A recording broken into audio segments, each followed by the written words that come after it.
All right, three, two, one. Welcome back to Backward Point Podcast, a podcast that is a very jubilant, happy podcast today. Very rarely does this podcast get time off from the desperation, depression that is Pakistan cricket. But today, the ball's in our court, man. It's a weird day. It's an amazing feeling. Bashar Sayed with me as always, my brother and co-host. Bashar, floor is yours. How do you feel? What has happened? 1 year we had to wait for Pakistan's ODI win. Pakistan's first series since the last ODI World Cup. So much has changed. So much has happened. And for Pakistan to go to Australia and beat in A-list, a first string, may I say, Australia A team in Australia by 9 wickets does not get any better. I think me and you watched that match ball to ball up until 4 a.m. Game started here about 10:30 p.m. We were recording a Q&A podcast dropping very soon. But then we went back to our couches. We sat through the whole match. And as it was playing through, I could not believe we were witnessing Pakistan hammering, thrashing, insert synonym here, against Australia. I think you mentioned during the match that we should be streaming this game, and I'm one of those moments where I was like, maybe we should have been streaming. I mean, you were watching it anyways, so we were watching. Might as it. well. Might as well have. Maybe next time. But yeah, man, it was one of those feelings where we made this Shawshank Redemption analogy before, but I'll go ahead and go all over it again. But it felt like the end of that movie. Spoilers alert! If anybody hasn't seen Shawshank Redemption, Andy Dufresne, man, crawled through a mile of shit to get to the other side. And I feel like Andy Dufresne, it's been a very long time since Pakistan cricket has made us this happy. It's hard to follow a team since the beginning of time, since the beginning of consciousness of your life to where it is now. Like there's nothing else that I know. I know Pakistan cricket because that's the route to my childhood, a straight line you could draw from when I was 7 to when I'm 27 now or 28. And so it's been a 2-decade love affair. Dang, you're old. It's been a while, man. It's been a while. And not only that, my son had not seen Pakistan win an ODI in a very long time. He's 1 year old. And it's just one of those things where I get to share this with him. I made him, he has no idea what's going on in the world, but I made him watch the entire Saim Ayub innings. I'm like, this is what it's all about. I was forced to watch Saeed Anwar when I was 4. Now you get to watch Saim Ayub. And it's just one of those passing of the mantle, passing of the torch situations. Like, when this series was announced, we were like 6-0, change of captaincy. Pakistan could win one T20I. I want to take you a little bit behind because the game of the MCG is also very important to set precedence. In the context of this series, 2 games played between Australia and Pakistan in Australia, Pakistan has, in my opinion, overpowered them 3.5 innings out of the 4 that have been played. I think Pakistan has been attacking. They've been proactive. The captaincy has been modern. That's the first word I'll use as an adjective. It's been sometimes a little bit excessive, changing a field every single delivery. I don't know how I feel about that. We'll talk about it later, I guess. But it's been a breath of fresh air with seeing fast bowling to the magnitude that we've been seeing it. It's been proactive, not reactionary. Exactly. There was a tweet that I read that made me laugh out loud. It was during the first MCG game. I forget who it is, but the gist of the tweet was when they were like 7 or 8 down, Australia was 7 or 8 down, they were chasing Pakistan's 230 odd, 240 odd, whatever Pakistan scored. And the tweet was, man, I miss Babar Azam spinning in here and letting them chase it out. And I'm like, damn, bro, that's trauma. That is trauma. The fact that Rizwan was not even thinking about the 40th over in both of these games. He just had his 4 strike bowlers. He let them cook. He would. In the second game was the first time that he got Saim Ayub to bowl a few overs in there. And to be honest, that itself is a whole arc. But it's been an amazing run. Pakistan sort of winning 1.5 games, and the third game is all for grabs. Pakistan might pull a series win since 2002 in Australia against Australia, and I think Australia showed their hands by being what is the word here? They were a bit stubborn, a bit overconfident. Yes, Complacent. They felt like they would just steamroll through Pakistan. And after playing that first ODI, they were the ones who made the call that we're gonna sit out 4 of the major players in the 11 for the Test series against India coming up in end of the month. And I think that's going to come back to back them because Pakistan might pull through with the series win. Here we are. At the stands, Pakistan have just beaten the current ODI World Cup champions, Australia, in Australia. And Pakistan won the match with 141 balls to spare, which is the second biggest margin of defeat that Australia have conceded at home. So that just goes to show the magnitude of this win. Before we get into anything business-wise, we have to take care of business. This episode is sponsored proudly by Yashi Sports. You know what it is. It's Canada's home of cricket. Use the code BP10 for an exclusive 10% off your next purchase on cricket equipment. Yashi Sports, they've got the top quality equipment. They've got the best in-house expert advice. Go there, check out their equipment, take the advice, get a tailored solution for your experience in cricket. And again, yeah, BP10, 10% off your next purchase. Lovely, man. Again, it's so crazy how you do that. It's so seamless. I'm sitting here and I was like, oh yeah, Yashi Sports, home of cricket. Lovely. Integration. Love to see it. Yeah, I don't think any of the critics out there are going to be like, oh, Australia B, C, D, X, Y, Z team. This was the Australian team that Australia wanted to play at home. And Minus they were Mitch right. Marsh and Travis Head. I think they're both away because of pat leave. Would that have made a difference? Maybe, who knows? But, as it stands, just bowling wise, Pat Cummins, Josh Hazelwood, Mitchell Stark, Adam Zamba. This is the same bowling attack they won the ODI World Cup. This is the same bowling attack that restricted India to a total of 240 in the ODI World Cup final. I understand different conditions, but it's the same high quality bowling attack. Let's talk about it. Let's talk about the bowling. Pakistan win the toss in the second ODI, put Australia to bat first. And what happens next, Bashar? Hardest Rauf happens. There we go.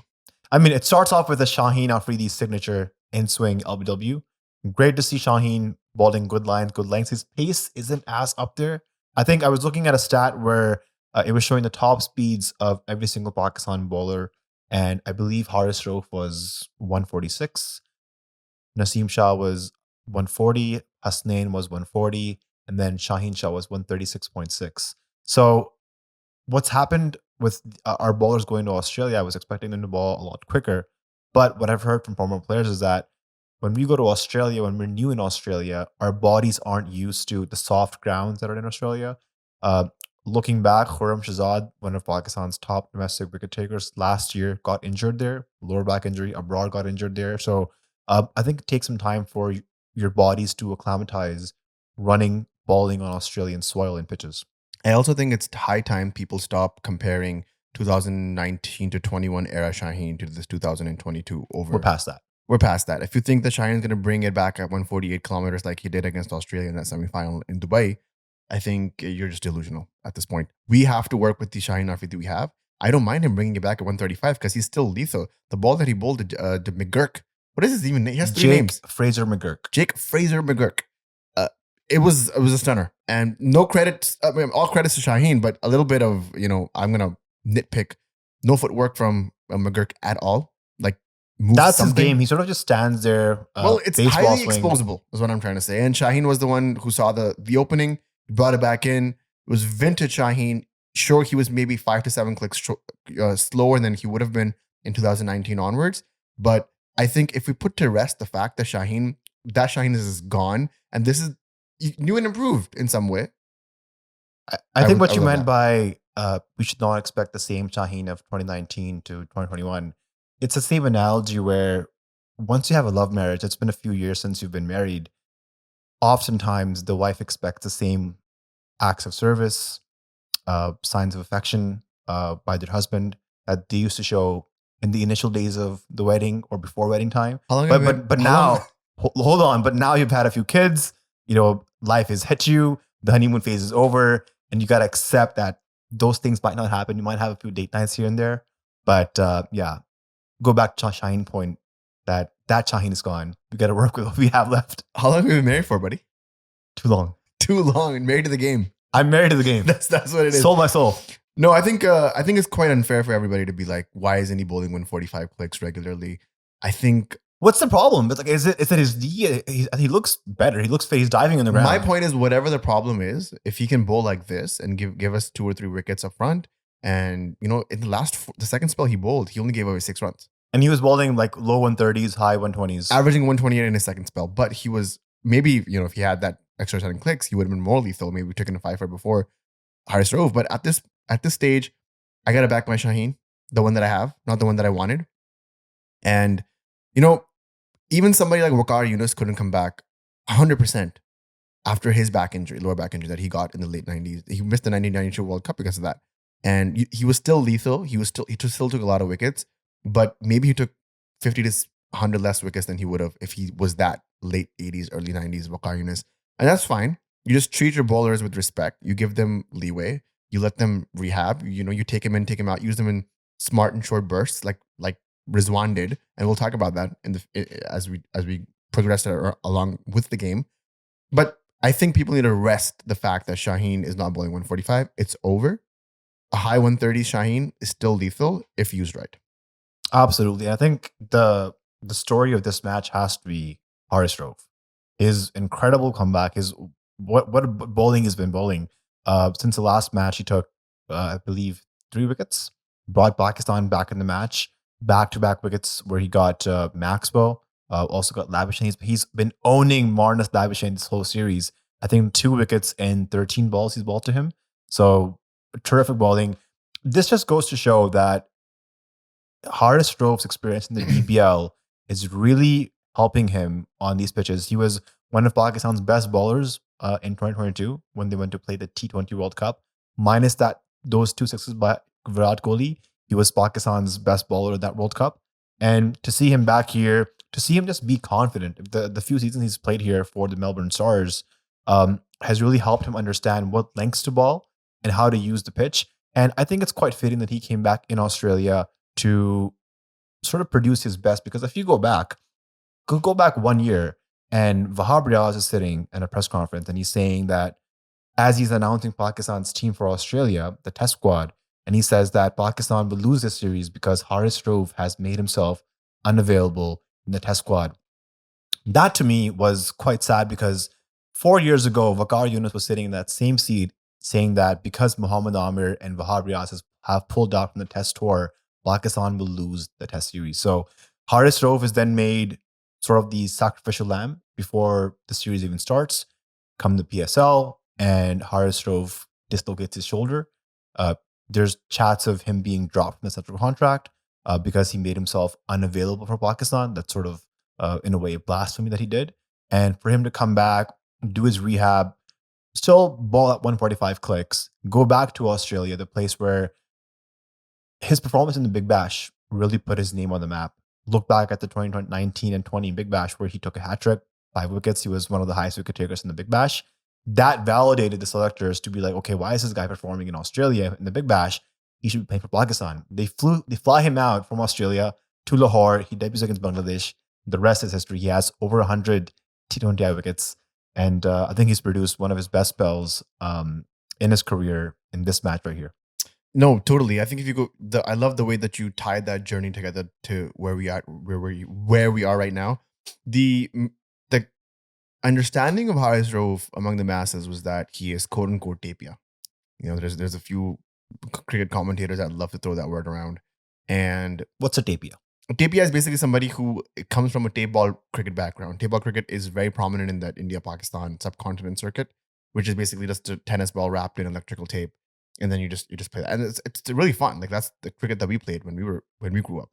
We're tapias. But there is a with cricket being an imperial colonist game, there is classes within cricket, and that is just seen as something that is like not classy at all. If you play tape ball cricket, that's just something that you do on the side. It's not real cricket, etc., etc. Even though a lot of players from Pakistan have come through that circuit, a lot of players in Pakistan play tape ball cricket. There's actually multiple vlogs of Babar Azam with Imam ul Haq and Adnan Akmal playing tape ball cricket one tip in his house. So like, is this one of those things where that's just the culture of Pakistan?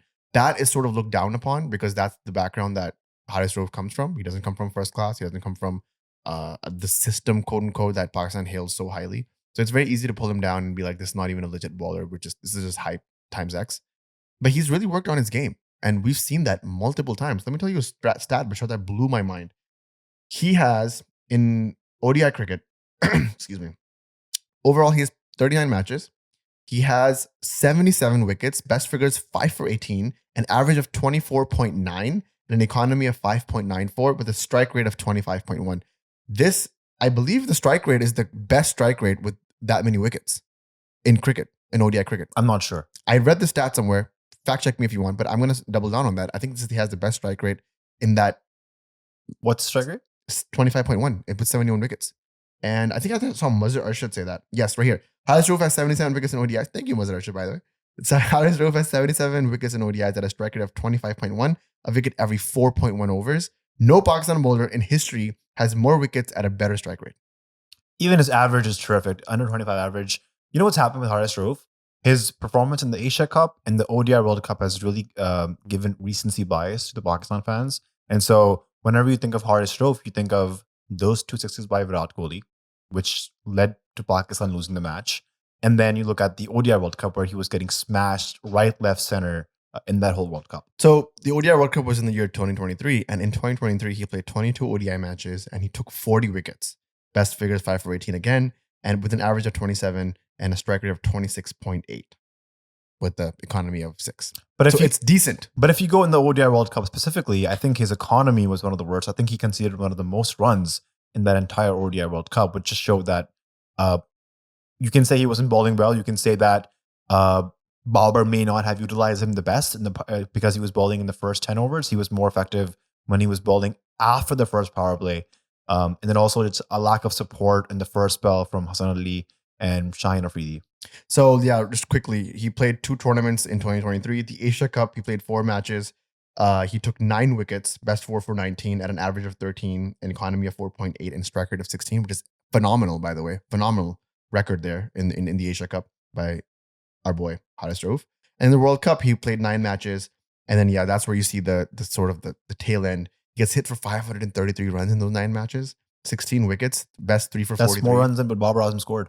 Exactly. His average was 33, horrible, and his economy was 6.74 with a strike rate of 29.6. I think the highlight for me was still his comeback that he made in the South Africa game in that World Cup. But what I'm trying to say is, and what you're trying to say as well, what we're trying to echo together is that the recency bias makes us think that he was not a quality bowler, but he's been working on his game slowly and steadily. When we talked to Saim Ayub on and off the record, that's one thing he keeps hammering in. He's like, Haris, he's gonna work his ass off. He's gonna outwork everybody in his circle, and he wants to be better. Now, is he still ready for Test match cricket? I don't think so. I think we have a better lot playing Test match cricket. Test match cricket, you can't be a Haris Rauf and not put in the effort that you need, and then just show up for Test match cricket. But in the white ball format, used correctly, he's amazing. Now, I want to talk about the used correctly part because we've been getting some slack on Twitter about this. Let me just quickly read the tweet that which to me is not a real place. It's just I know, but like it's where the discourse is happening. So I would love for me to bring that over here. This is a tweet that I made. If I can just find it, yeah, the tweet that I made was the beef I had with Babar's captaincy in the World Cup 2023 was how he used Haris Rauf.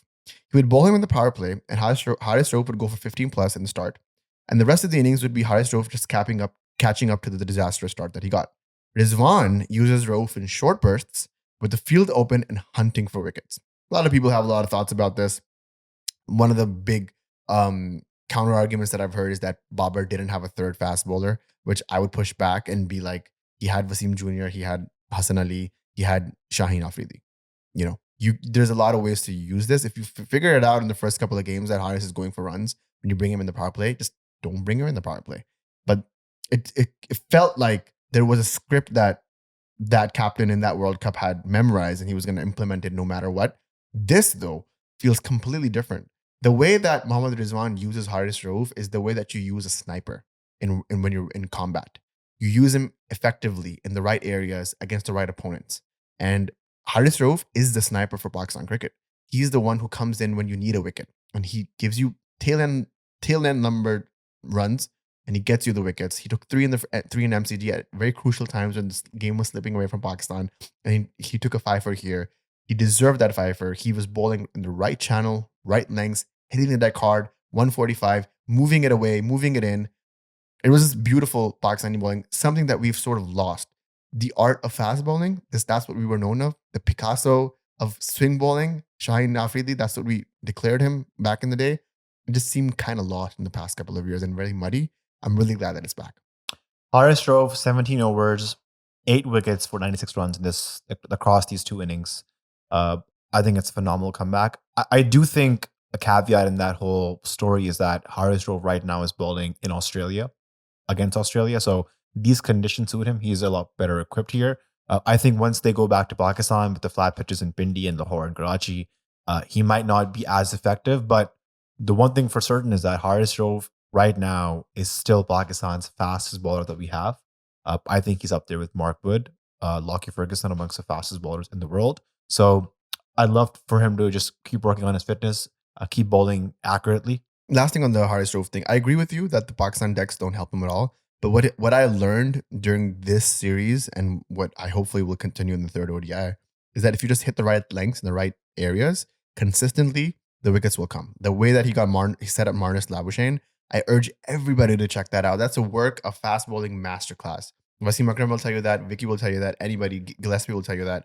The way he set him up, 3 short, 2 forward, and then just back there again, short, moving it away. Marnus had no idea what to do. He had to fiddle at it and edged. I think it goes back to Haris' experience in Australia. You look back at the 2022 T20 World Cup final, Naseem Shah's second spell that is it's looked back as a really good spell. It's one of the best, to be honest. Before that 2 overs, 5 runs he gave. Before that spell, Haris Rauf goes up, talks to Naseem Shah, puts his hand around Naseem's shoulder, and tells him exactly what lengths he should be bowling against England.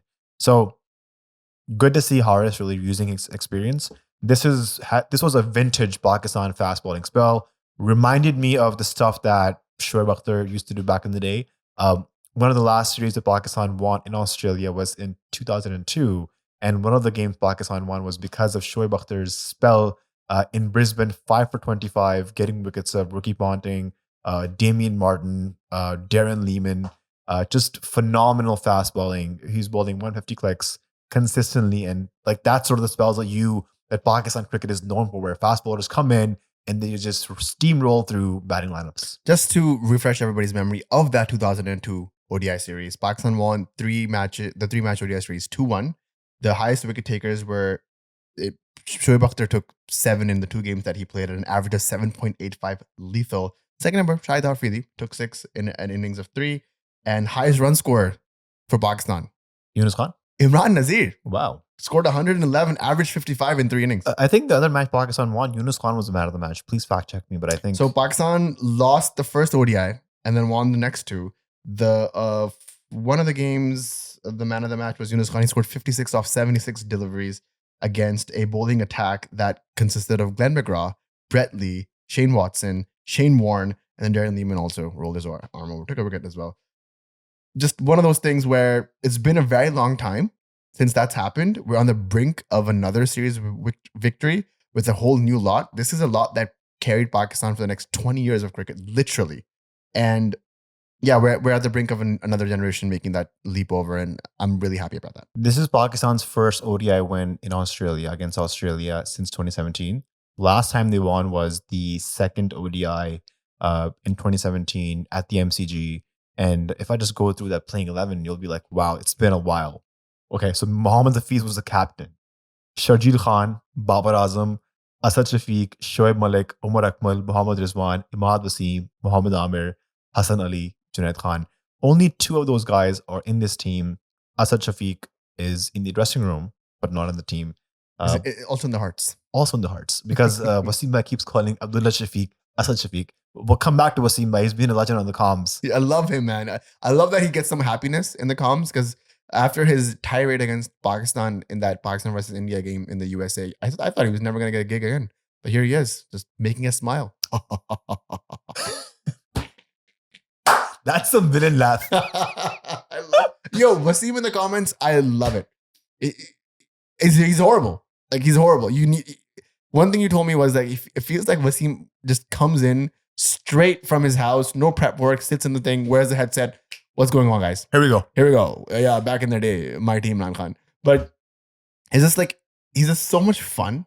He's all vibes. And that's this Pakistan cricket team. It's all vibes, and I dig it. Before we get into Pakistan's batting, what did you make of Hasnain's comeback? This is a new and improved Hasnain 3.0 we're seeing. I mean, you talked to Shabazz about this, and he was very adamant that he's worked really hard with Hasnain, and he's worked at the lengths and repurposed Hasnain and retooled him in a sense.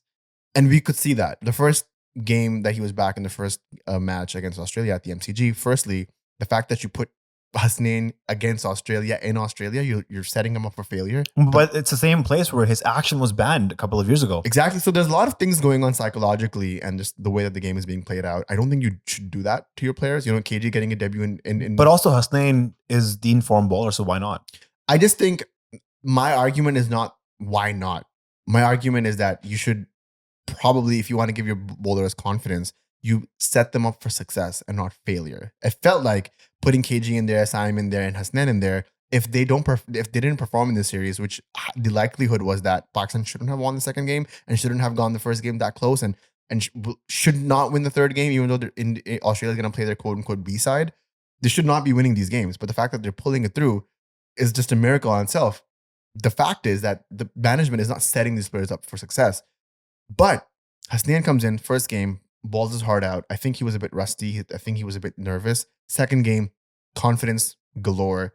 He was just hitting the right areas. He was a bit slower, like I said with you. I thought he was a bit slower of the Hasnain that we used to know that used to consistently hit 145. He wasn't that 140 channel, but he was hitting the right lengths, man. And that's where he was deceiving the batsman. 140, right lengths, Australian pitches, you're gonna get wickets. And his consistency was the one that basically led Pakistan to keep that momentum going. Otherwise, he could have gone smacked for 4 for 40 and then Pakistan would have blown away, but he was 4 for 26 with a wicket, really smart wicket as well.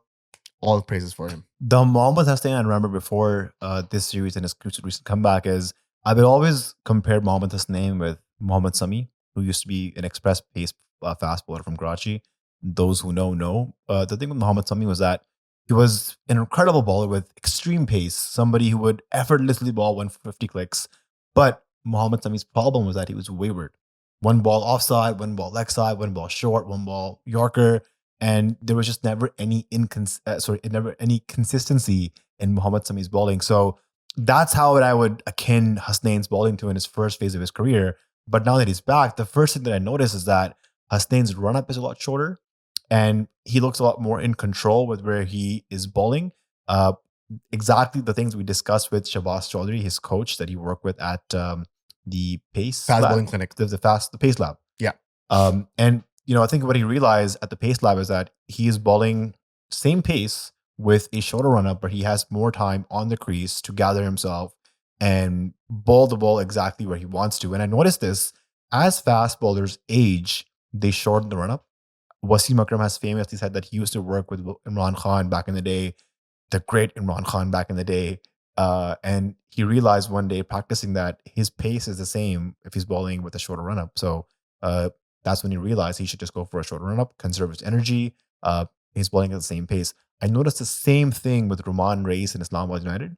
I noticed his run-up in practice. I'm like, I think my run-up is bigger than Roman Reis's. But he told me later that he's bowling the same pace with a shorter run-up, and he just sprints in faster and gets the same pace. Conserve energy and be a more lethal bowler. That's what we learned from the Mohammad Sami case. That's what Mohammad Hasnain is applying, and it's great, man. He got the big wicket of Steve Smith, and that was the biggest wicket of the day. And he was quite unlucky because that leg before was also like dead on, man. I don't know what the DRS was saying when it said there was umpire's call. Everybody in the comms box was like, that's hitting more than half the ball. That should have been gone. And you know what? If you don't get up, it technically got Smith out twice. So kudos to that him. was a good review. Yeah. Rizwan is known for taking a lot of reviews. Pakistan, as Adam Zamba has imposed, is they're known for appealing for everything. I think that exchange between Zampa and Rizwan, Rizwan has given us a lot of jewels in the stumps mic. That's one of them where Zampa sort of eggs him on, baits him. You should take it. You blokes. But why is he asking Zampa if he nicked I think he's trying to be cheeky. I mean, why would Zampa be like, just take it? I think that should have been a red flag right there and be like, yeah, I'm not gonna do it. But he catches the bait, takes the review. Obviously it misses. Why else would Zampa be like, yeah, go ahead, do it? But it was a fun moment. I think you hardly see Pakistani players having the confidence to even approach an Australian player. here we are, on the stumps, talking the shit. Hardest Rauf, given all the aggression he has. He's yelled at Marnus like 3 times. It was amazing to see. I don't know. The confidence is there for Pakistan to pull this through. The confidence is there to Pakistan believe that they can take 10 wickets, 10 Australian wickets on the trot. And if that's the case, then yeah, bring at it, man. It's lovely to see. 163 on the board, a vintage Pakistan bowling performance. But at the mid innings, we were talking about this, and I was like, I think this is going to be a very tight match. We might even see Naseem Shah needing to come in towards the end, hit the winning runs. I did not expect Pakistan to win the match by 9 wickets. I did not expect Pakistan to win the match by 9 wickets, but you were there. I told you, I think Pakistan is going to win by 6 wickets. I thought the deck was completely flat. I think Pakistan bowled their hearts out. They bowled 10 times better than Hazelwood, Cummings, and Stark. And they were hitting the right lengths. They were swinging the ball in. Even though their fielding was not the best, they took a few good catches. 3 drop catches of Naseem Shah.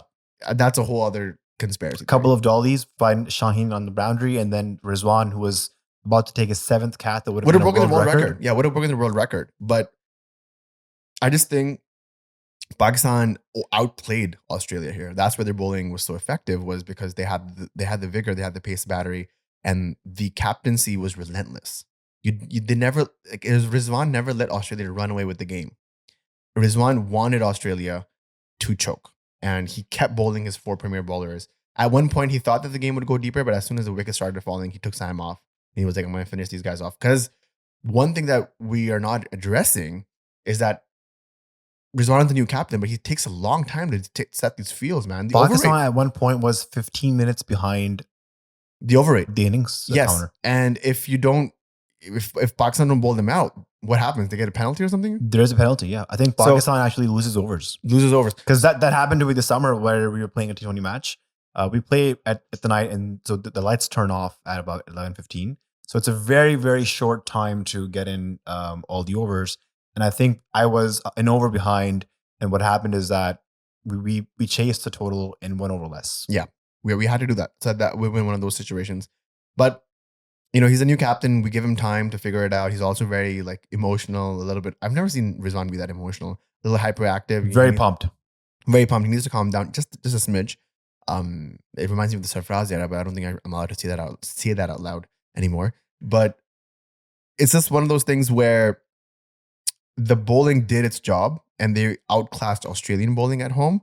And so when it came time for Pakistan to chase, I thought if they just see off the new ball, 8 to 10 overs, don't lose a wicket, or maybe lose a wicket or 2, they would be okay to chase this. They just outplayed my own expectations of them. The way Saim Ayub came out, he took his time. 27 deliveries, he was 7 runs. And, you and I were like, I don't know what's going to happen. Pakistan was like, 8 overs, 30 for something. And, he was just consistently missing the outside edge. He looked a bit dodgy. He didn't look confident at all to me. And I was like, I don't know what's going on. Maybe, you start thinking about stuff when this is happening. There's a lot of dead air between deliveries. And I was like, man, is Saim Ayub a bust?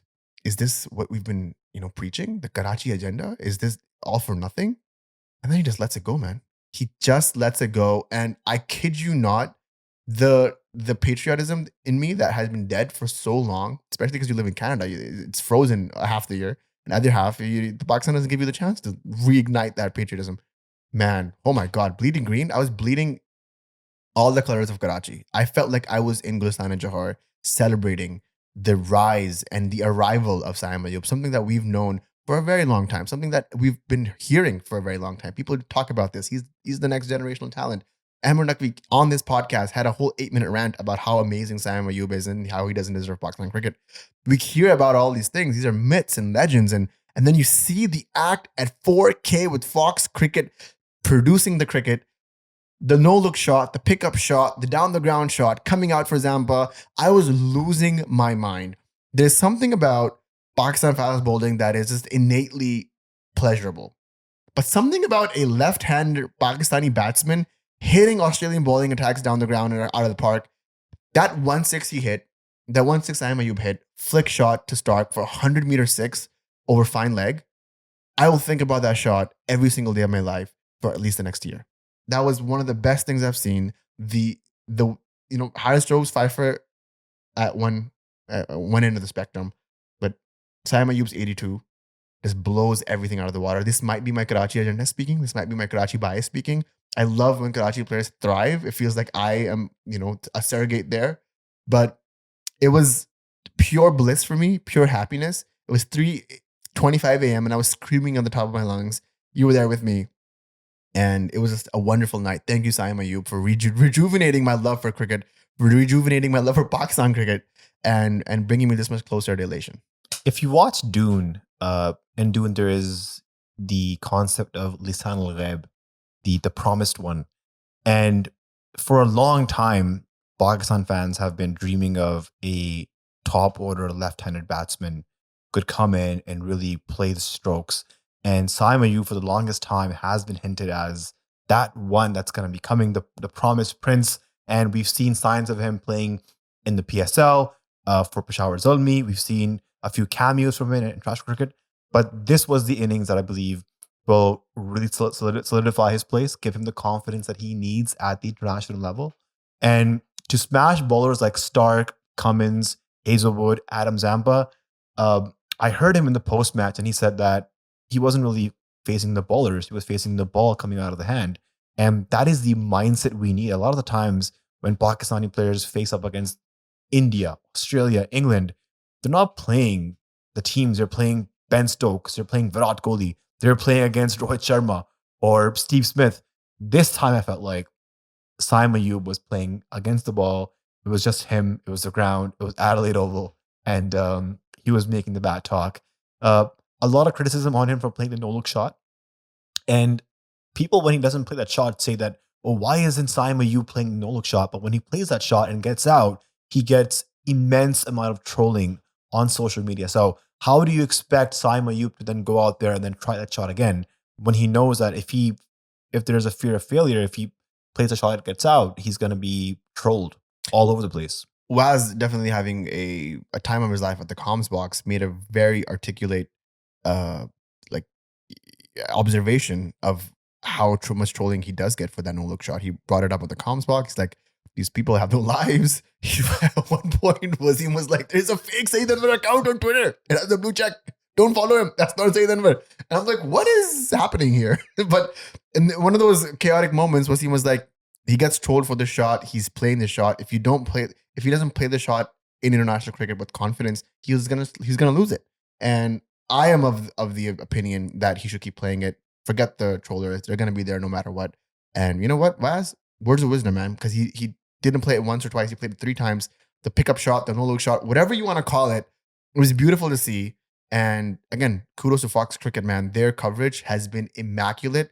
You see the difference between other coverages of cricket and then Fox Cricket covering cricket. It's the best. And this is why we love watching cricket in Australia. That's why I said, spoiler alert, for our Q&A podcast, one of the questions we had was you want to play, would you rather play a test match at Lords or MCG? And I said MCG because of Fox Cricket, man. They're just amazing. Love it.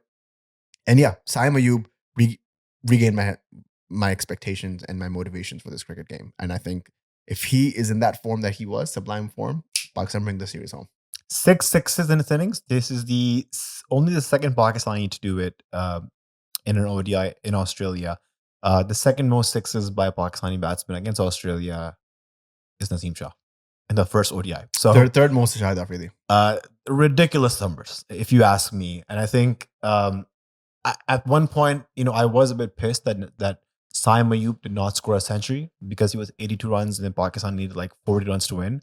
So he could have easily just paced his innings, got to 100. I think an ODI century against Australia in Australia would have really been a massive, massive confidence booster for him. But nonetheless, 82 is not bad. There's still, the game's not done. There's another series left. I'm sorry? There's another game left. The series not done. Sorry, that's what I meant. Yes. So we could still see Sam come back. If that confidence transfers over to the next game, you never know. Yeah, I think Pakistan needs someone like him who's fearless at the top. But it can only work if Saim is consistent, because on this podcast, as much as we love Saim Ayub, as much as we love the Karachi agenda, it got frustrating for us to keep supporting Saim Ayub despite his continuous failures in T20s at least. Yeah, I agree. I don't want to put you in this position, but I will. Harris Rose Pfeiffer or Saim Ayub 82? Which made you? I'm not saying technically what was more important to the win or what was more important to Pakistan cricket. What made you personally happier, the Pfeiffer or the this 82? Saim's innings literally made my jaw drop. We were watching a game in a really cool way where one of our cousins joined in from Hobart. He lives in Hobart. And then one of our other cousins joined in from Germany. And the four of us, we used to watch cricket in Karachi together. Now we're all in different parts of the world. But we were on a video call. We were watching it together. And we were reacting and commentating on the match together. That was the highlight for me. We could not believe the sort of batting display that Saim Ayub was showing us. I think it's been a long time since we've seen a Pakistani batsman who was so fearless against such a high quality bowling attack. Yeah, I totally agree. I think Saim's innings just lit a fire under me, and I'm amazed. I'm amazed. Abdullah was struggling in the beginning, but then once he saw Saim going, once the ball got a bit old, even Abdullah got going. A few of the drives he hit against Josh Hazelwood, cover drives and a square drive. I think when Abdullah Shafiq is on song, he's one of the best batsmen out there. But I still believe that his bat angle isn't coming across right, and there's still a big gap between his bat and pad. So I hope he continuously works on that, because if not, Australia will extract his weakness and get him out bowled LBW. Even though Saim Ayub had the better innings and the more explosive innings, I think the best shot of the night was Abdullah Shafiq versus Adam Zampa, where he pulls him or sweeps him, slog sweeps him, I should say, over mid wicket. That was the best shot. The way that the bat swing came down, just that whole arc of the bat. Love to see that. Middle of the bat goes across. Beautiful. Some would say the best shot of the night was Babar Azam finishing it for 6, but I have other opinions. That was funny because in the comms box, David Warner was like, Babar Azam would likely hit a single, maintain his average, and just go off not out. Next ball, Adam Zampa drops it short. Babar goes, rocks on the back foot, smashes it over mid wicket for a 6. That will also give a lot of confidence to Babar Azam while also maintaining his average. I feel like there is this underlying weird contempt for Pakistan cricket team, and the Australian comms box is an example of that. All the Australian commentators they just have their collars just a tiny bit up. They just think they're just a little bit better than the Pakistani players. There's a lot of backhandedness, a lot of jabs, a lot of just complete, I should say, sledging against the Pakistan team that I've noticed. It's all passive aggressive, obviously. I don't think even Waz is able to pick some of that up.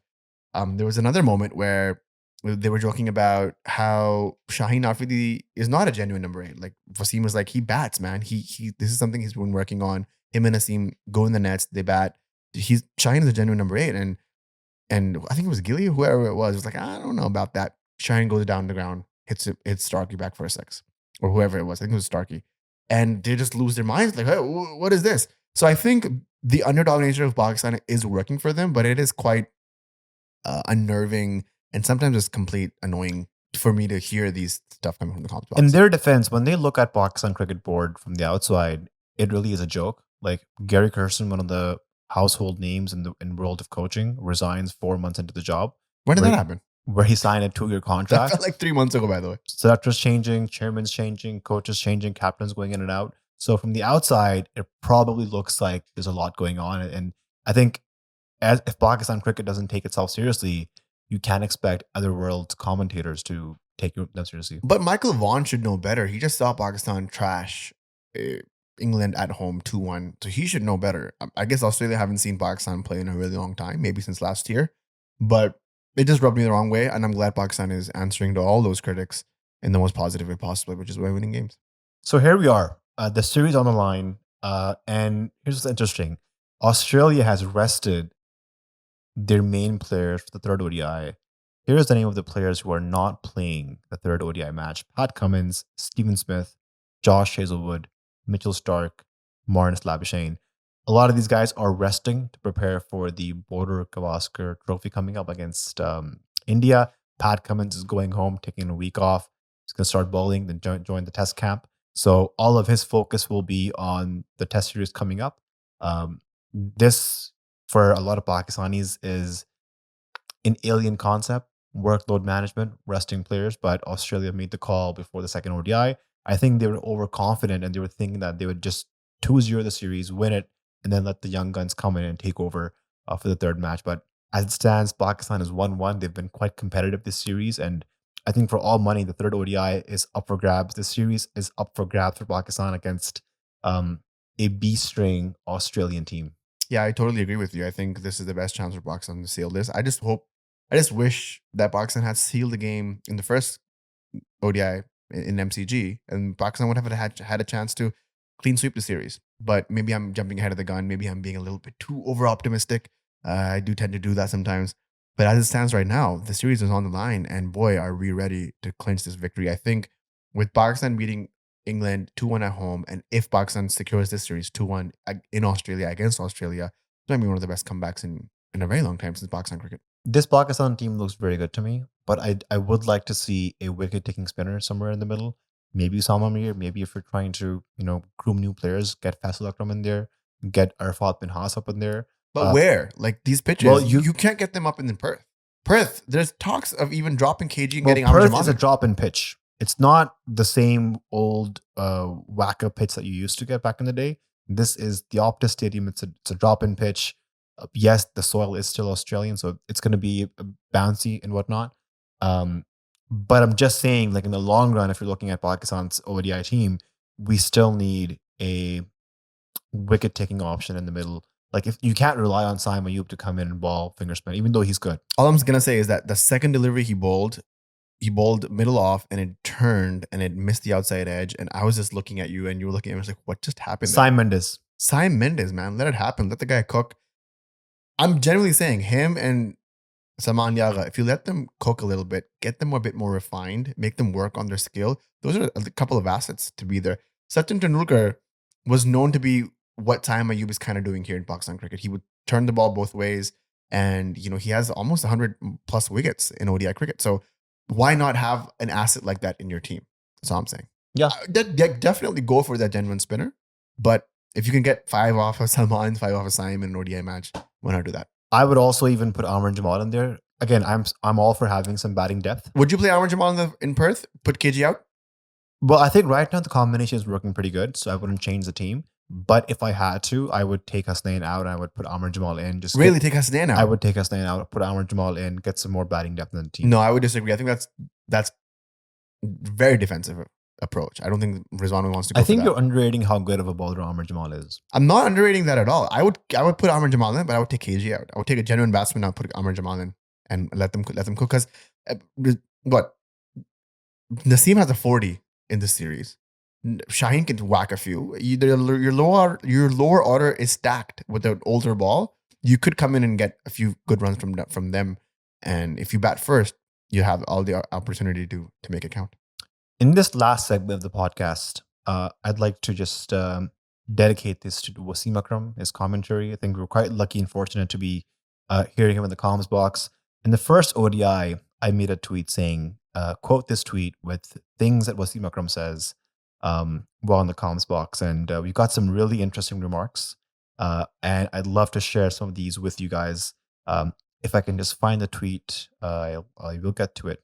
I think Wasim Akram is a delight in the comments box. He's very different from Rambo. He's very different from all the other Pakistani commentators. He's not the best, and he sometimes gets outworked by the other Aussie commentators. I think David Warner is the same. He's phoning it in half the time. Warney, what is going on? But what Wasim brings in is his iconicness. He brings in familiarity. And at this point, we've grown to love him. We hate to love him.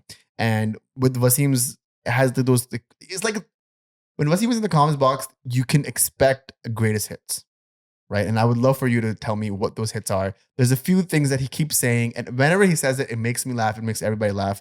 Wasim the GOAT. Babar Azam, one of the best batters in the world. Next tweet. I was 24 at the time. Behram Qazi says, it was only after arriving in Pakistan that we realized what we had achieved. I think he's told that story like 11 times in one game. After defeating the mighty England. Mighty England, mighty West Indies, mighty Australia. I had a chat with him this morning. Yeah. And you know what? Funnily enough, second ODI ends and I see Wasim chatting with Shaheen at the end of the game. And I was like, oh my God, third ODI is stacked. Guys, we already have an anecdote ready. Great lad. I used to be with the great Waqar Yunus. If you point it towards first slip, you will get this. You will get some movement back into the left-handed. Back into the left-handed. He's just 19. Every now and then they would also throw a ball at him in the comments box, and then you just see him just like playing with the seam. Like, if you do this will happen. First I used to have the in swing, but then I realized that all the batsmen are ready for my in swing. So then I worked in the nets on my outswing. And initially, my bowling muscles did not develop initially. So it took me a few months to get that muscles developed. Also, he always loves to bring up Imran Khan's Playboy past. He was a great Imran Khan. And I'm not talking about the Playboy. Vaz, man, what a character. We've heard some off the record stories of Vaz. Genuinely delightful person, really funny guy. All the best of Vaz. A sparkle in Pakistan cricket, a gem of a person. Long live Vaz. I beg your pardon? Wasim Akram, you're a legend. We love you. Come on the pod, man. Vaz, what are you doing? Hands down, the greatest Pakistani cricketer to ever play the game. Sultan. Easily. One of the questions that the Fox Cricket panel was asking everybody was your top 3 Pakistani players. Vaz, I think, had Imran Khan at number 1. And I know Vaughn had the same one that I had, which is Imran Khan, Wasim Akram, and Adeaide. Those are my top 3 all-time best of Pakistani players. You want to answer that? Yeah, for me, it has to be Wasim Akram, Imran Khan, Javed Mirdad. Honorable mention to Umar Akmal. There we go. I think that's a great place to end it. Very few times we get to be on the podcast and be as happy as we are. Hopefully, and inshallah, this continues for all the Pakistani fans. It's been a long time coming. Let's secure the 3rd win, and we'll be back. Do you want to make a small and short announcement about your absence for the next couple of weeks? You're going to be traveling? Yeah, June, July, I was doing a retreat in the forest, in the woods of Algonquin, Ontario. Oh my God. And now I am going away for another spiritual retreat, this time in the deserts of Arabia. There we go. All right. So Bashar will be out for the next couple of weeks. It's going to be me solo podding. We have a few podcasts pre-recorded. The Nazar versus Bashar video has also been pre-recorded. It's recorded. It's out. Whenever he edits it, it's going to be out. It's going to be out in the next couple of weeks. Behind your back, it's going to be posted so people can actually see what happened to you and how it happened. I don't even think you remember what happened. We shot it a while ago, but yeah, that's on the roster for when Bashar is off. I'm going to be solo podding. Maybe it's going to be a solo live stream. We don't know. There's a Q&A pod recorded. Yeah, Q&A pod is recorded. There's stuff in the works, so you won't be missing Bashar too much, but he will be gone for the next couple of weeks. Bashar, we wish you well. Hopefully, we'll see you back soon, inshallah. And pray for Pakistan cricket. Pray for all of us. And then, guys, we'll see you guys on the next podcast. Do not forget to check out the links in the description. Patreon, Discord. Discord was a light, by the way, in that second innings against Australia. Love to see that. You guys can join the Discord for absolutely free. You guys can join the Patreon and help keep the lights on in this beautiful studio that we've built here in Canada. And just enjoy the cricket, man. I think of all the things Backward Point has done, I am most proud of the Discord community. This channel can shut down tomorrow, can get copyrighted, gets deleted, but I will always look back at the Discord channel and be like, that's a community of like-minded, non-toxic people chatting about cricket. Just having fun. Thank you guys for tuning in. And hopefully when this is posted, the day after is the Pakistan game, we'll be celebrating that. All right. Take it easy, guys. Cheers.